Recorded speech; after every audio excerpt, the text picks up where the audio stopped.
তাহলে হয় engine start দিলে এগুলো কার্যকরণীয় আছে। এইগুলো কালোর দিকে যেটা সামনের দিকে, এটা হলো সামনের দিক চালানোর জন্য। আর পিছনের দিকে জাহাজের কোনো কিন্তু ব্রেক নেই।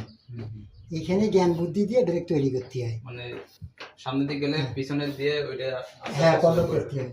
সামনে দিলে চলবে, পিছনে দিলে ব্যাগারে আসবে, তুমি ওটা দাঁড়ায় যাবে। আবার নিউট্রাল সমান করলে এই যেটা হবে স্টপ, হ্যান্ড করলে আবার নিউট্রাল হবে। অনেকগুলো ইয়ে আছে। আর এটা হচ্ছে তোমার জিপিএস। জিপিএসটা না, রাটার এটা হচ্ছে পানি উচ্চতা এটা এগুলো মাপে নাকি? না, এটার লোকেশন বাতাবে, আর হচ্ছে হলো ওখানে কোর্সের ইগুলো দেখাবে। ঠিক আছে,